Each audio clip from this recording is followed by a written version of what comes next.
Hey, everybody. Welcome back to our latest episode of MSP Business School. I'm Brian Doyle, and once again with me, I've got our co-hosts in crime, Tim McNeil and Rob Rogers.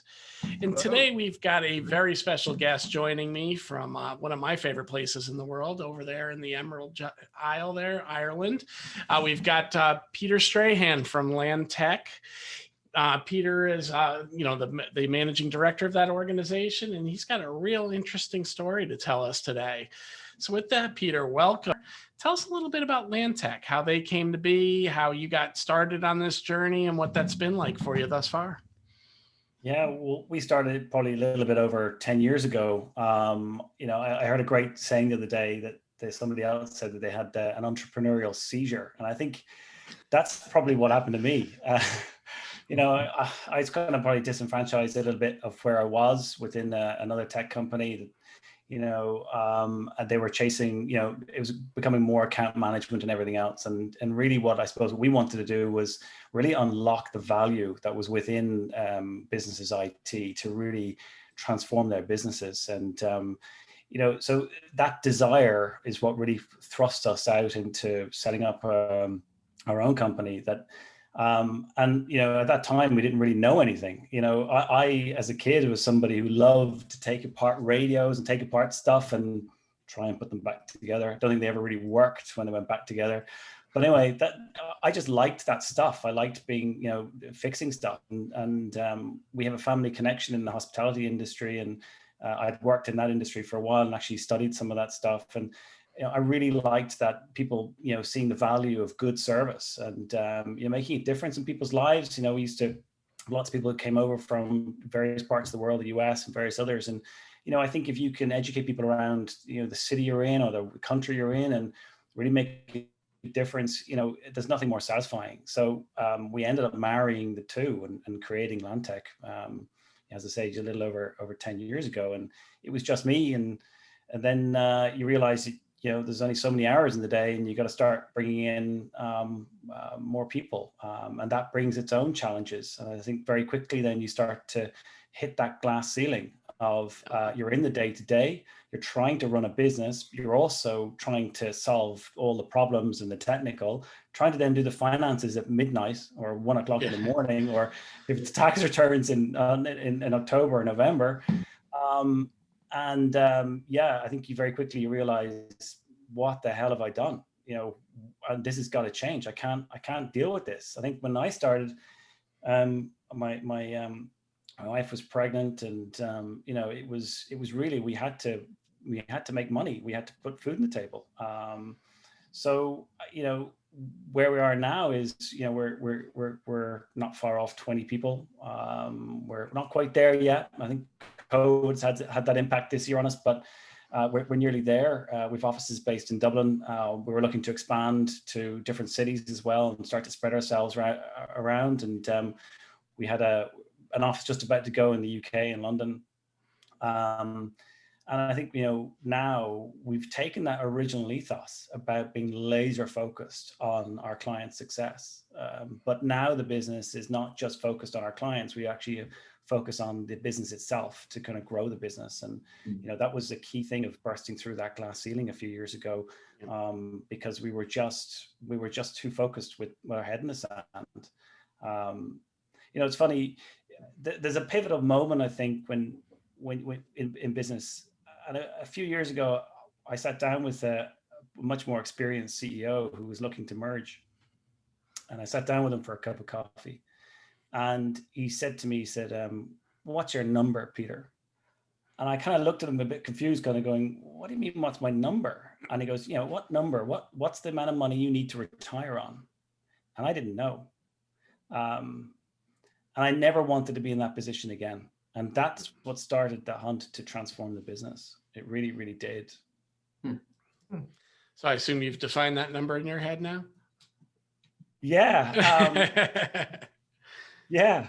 Through a few chance encounters, we started that hunt, and, we started looking at what resources were out there. Going back to the start, you start these businesses. We are technologists, and we start these businesses, and we don't know anything about business. We know nothing.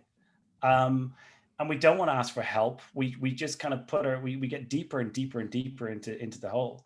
And I think then, it's only when you really start to ask for help and you find a community of people that can assist you in going through the same problems that maybe things start to transform. Well, a recent guest of ours was talking very much about, when his business started excelling was when he allowed himself to be vulnerable, ask for help, and then go seek that help.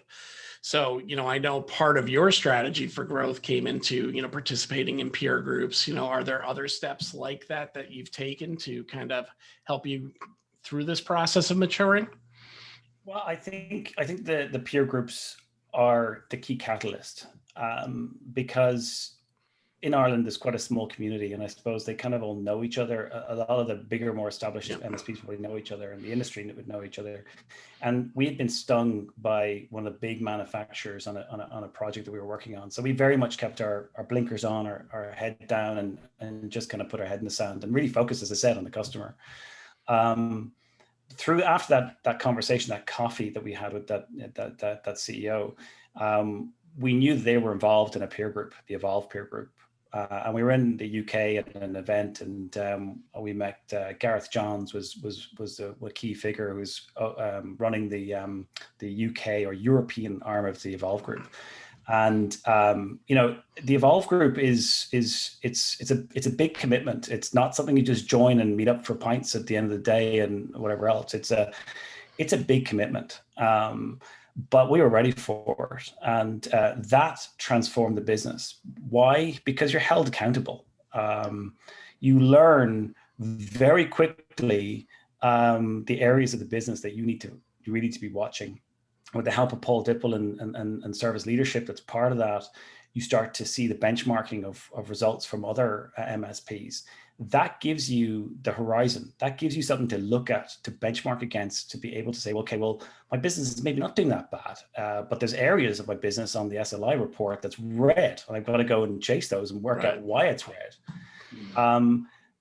But the key part of that is the community. I think you had Lee Wood on a few weeks ago, and Lee's actually in my Evolve group. And I think, again, it's that community of people who are sharing their challenges, and somebody's been through whatever issue you're having. Somebody's been through that before, and they will have an answer or a tip or something to help you along. But equally, the whole point is that you're sharing your knowledge and your experiences with others. And there is, even through the last couple of weeks, there's been questions about various different things, and people have jumped in and they share, and it really is that go-giver mentality. But it does address, you start to learn about leadership, operations, legacy planning, business planning. It puts a structure around it. And yes, as you said, Brian, it really does teach you you need to be vulnerable. You need to be, you need to be awkward at times. It's honesty is key and king. And if you do that, if you commit to the principles of it, you will get so much more back from it. And it's a real education. Well, we've talked about it in the past. Most business owners, when we first get started, we don't want to let people in. We don't want them to see the struggle, right? So, when you talk to somebody that's not really been through it before, maybe they're in year 1, year 2 of their company, you hear things like, "Oh, it's all going great, man. It's fantastic. Awesome. Everything's been, nothing can be better." And then when you catch up with those people in year 3 and year 4, when they've taken a little bit of a beating, then they start going, "Well, you know how it is. Cash flow is always a challenge, man. And then this customer over here." But, it takes time to mature in that process. And to your point, most of us that started MSPs started accidentally, or not with enough foresight to say, this is what I want to do, and here's why I want to do it. You were a little bit disenchanted, and you had some opportunity. I kind of came from the same role. I was in a group that went from 8 to 52 back down to 8 during the .com boom back in 2000. When we went back down to 8, my owner said, "I don't even know who your customers are. If you want to keep them and make a go for it, go for it." So that's how we got started. And I didn't know anything, right? And if it wasn't for things like peer groups and coaching early on, you would have been dead in the water. I think it's so important. And I think from a financial perspective, you really do need to understand your number. You need to understand what the vital signs are of your business. You need to understand where your income is coming from, where your revenue is coming from. Is it from managed services? Is it from projects? Is it from, break fix hardware? It doesn't matter what it is, but you need to understand where your income's coming from. It's hardware, software sales. And if you really want to be an MSP, why is 80% of your income coming from hardware sales? You've got a problem there. And a lot of MSPs I've met since and that I now meet, a lot of them are not making money out of their MSP part of their business. They're just not. They're making money out of projects and various other bits and pieces that are topping it up. And it's purely because they're not focused enough on actually driving revenue and driving margins. They don't understand the division of labor. They don't understand, what gross margin they need to be hitting. And I think that's an education, that's a rough education you need to go through. You need to chase that part to make sure that you're not sinking. Because if you don't have management accounts, or if you're relying on your tax returns at the year end to tell you whether or not you've made money or not, it's too late. So that's hard, and you can't do everything. You can't solve the problem that Mary's having on her computer.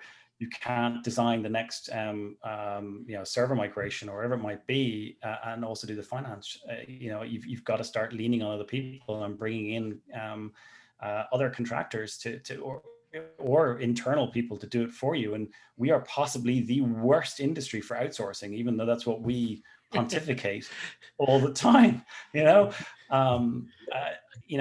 we're terrible at sales. We're terrible at marketing, mostly. There's some really good people out there at the moment who are doing some good stuff, but generally, we just get stuck in the mud. And I think if you can get into a peer group, join a small peer group like Tech Tribe, not global, but they're not they don't hold you accountable, but join a community first.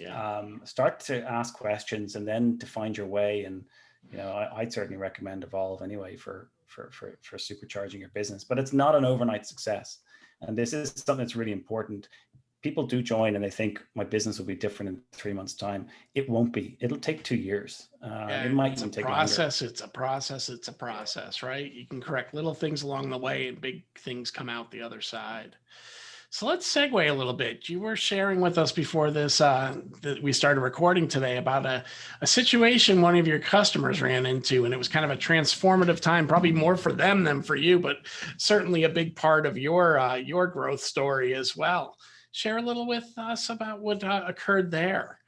Yeah, a couple of years ago, a few years ago, a client acquired a big building just out in the outskirts of Dublin, and the main metropolitan part of Dublin. And this was a property that was going to drive their business forward for the next 25 years. It was they'd been in another location and outgrown it. They have about 2,500 staff, contract and full time, and growing rapidly, based in Ireland and the UK.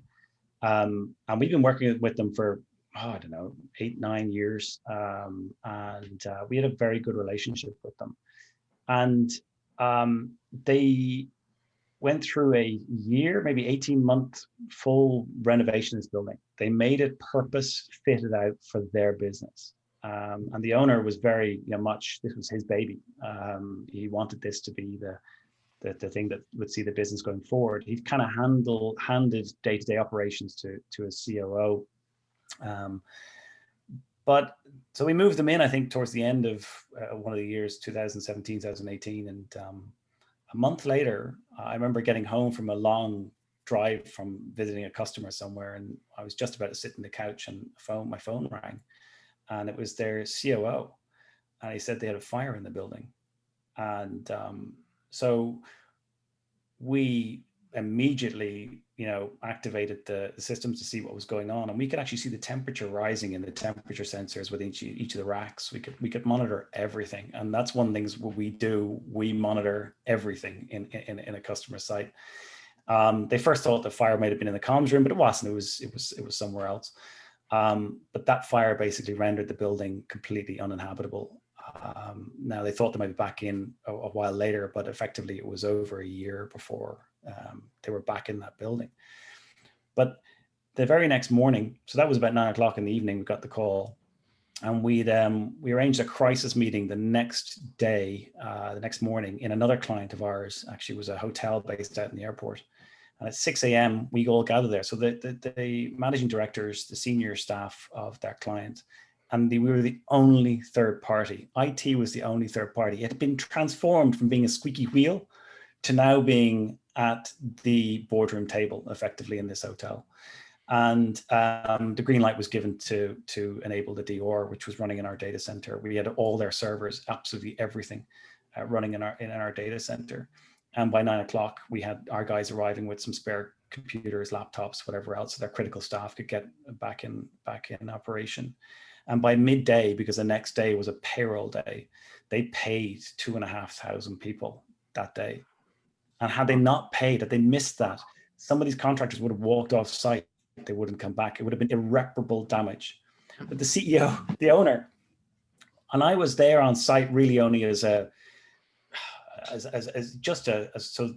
they knew that we were taking this seriously, I suppose. But my team were doing the work. And while I'm a techie myself, I had to grit my teeth. And my CTO kind of pushed me to the side and said, listen, we're going to run this. And they ran it. And I didn't have to get involved other than just shake hands, and offer empathy, right? But the owner came hard. Yeah. The owner came up to me and said to me, he said, I now understand what you do. And I kind of looked at him kind of going, it's taken you nearly 10 years to understand what we do, and a crisis of the building burning down. Do I have to go and burn all my clients down now or something like that? So they understand. Is that how they finally get it? So that was a light bulb moment about, look, maybe we're not explaining what we do, and maybe there is this huge cavernous gap between what business owners and executives and what IT people see in the world. And that's led us on a path to really, how do we educate? How do we understand? How do we make those businesses understand the importance of not only and efficiently running IT systems well supported, but also, protecting their digital and human assets from harm. And there's one great book that certainly has inspired us in a way, is They Ask, You Answer. And I think it's an amazing platform. It's amazing structure in order to be able to just lay out, what it is that the customer is, or the prospect is searching for and asking for, and just answering it in very simple, non-technical ways, and insights into it. And it's very interesting within the book. And Brian, I'm sorry if I don't, time for a huge amount of time to get to this bit, but I think it was one thing in it that I liked was, when you go search for a car, I'm going to buy a Mustang in America. I'm going to buy a Mustang. And I'm going to buy whatever year, 69 Mustang. Well, that's probably a bit old now, but even though they're some of the best, but let's say a 2008 Mustang. I'm not necessarily going to search all the positive keywords to do with that car. I'm going to search the negative keywords because I want to know what's wrong with it.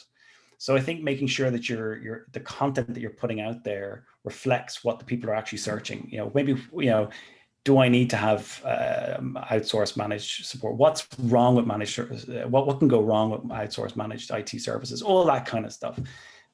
So we've really started putting a bank of that stuff together, and that stuff that we will start to release now as content, and we hope that will help us along our journey. But it's really, really important that I think each company tells their own story about who they are, what makes them unique, and doesn't just copy something that's out there and think that maybe somebody else is going to do it all for them. Unfortunately, if you have a unique identity and if you have a unique way of doing things, it has to come from the people who define that. Yeah, I mean, it's tough to forge your identity in the world of MSP because there is so much of that common service that comes out. And that's the reason we all argue, that the industry is becoming so commoditized. But you can't commoditize true business acumen and relationships. So, if you can really find that way to get sticky with your customer in a way that they can appreciate long-term, that's your separator. And if you're marketing to those kind of separators, that's how you make yourself different, right? Yeah, I think 100%. I think the hardest part is just getting in front of prospects and getting in front of clients, potential clients, to have that conversation. I think once you, like, a lot of our clients are very much long-term. We've had them for, years, which is, absolutely fantastic. So we must be doing something right. And we do measure our CX, we do measure our customer engagement, a huge amount to make sure that we're on the right track. And we take things, we take that very seriously. And if we do have a negative feedback, we don't just leave it there as something we don't want to investigate. We investigate it. We actually have a process that we go and ask the engineer of who's dealing with it, could we have given you more information? Was there anything we did wrong? It was, what happened here? And do you have any suggestions of how this could be plugged in the future? And we share that then with the client. And I think that's one of the best things. The client sees that, yeah, things can go wrong, but these guys actually take ownership of when things go wrong. And that's key. But again, it's trying to tell that story, I suppose, before the client is a client of yours. That's good stuff. We are nearing the end of our time period. Anything you want to close with, Peter, before we head into the speed round on that piece? I think, in terms of COVID, I think if there's one thing, and I've probably said it a couple of times, but I think if there's any MSPs out there that are struggling, a little bit, especially now, both financially, mentally, is go find a local community, go find a global community, go find people. You're not alone. There's so many people out there who are in the same boat as you. I think that's something that could possibly change the way you view things and your life probably as well. I think, you've got to keep fit. You've got to try and, we were talking before we got on this was, it's even just the exercise. It's just getting out. It's doing something. It's breaking the monotony from maybe being at home or being in the office. So I think that's key. I think mental health is probably one of the biggest things that we've got to look out for each other in the next year or so. Hear, hear. Rob, you want to take us into the speed round? Sure thing. Peter, you ready? It's going to be tough ones. No. All right, here we go. First one, bike or running? Oh, that's a difficult one. If it's outdoors, running. If it's indoors, obviously the bike. Right. Text, talk, or Teams? Oh, Teams, definitely Teams. For sure. Music, movies, or TV? Movies. All right. What age do you want to retire? 55, I hope. Yeah. Okay. All right. Mac or Windows? Windows all the way. Sure. Right. Okay. And last one. If you could do anything outside of tech, what would it be? I'd be a racing driver. My Formula career is in my head. Formula One career is in my head. I've won the championship. Yeah, I'm there. Got it all down. That's awesome. I'm a big car nut. Yeah. Haven't gotten that answer yet. That's awesome. No, that's a new one. That is a new one. So answer. Tim, you want to ride us out for today? Yeah, just thanks everybody for joining us today. You can check us out on anywhere you can find podcasts these days, and mspbusinessschool.com is where you can find all of our previous content, and we just hope that everybody joins us again in the future. Yep, and I'll say in the links, you'll also get links to reach out to Peter directly if you've got some questions for him. We'll have a link to Land Tech as well, so you can take a look at what they're all about. And Peter, really want to thank you for joining us today. Yeah, Brian, thank you very, very much for having me on. It's been great. All right. All right, take care.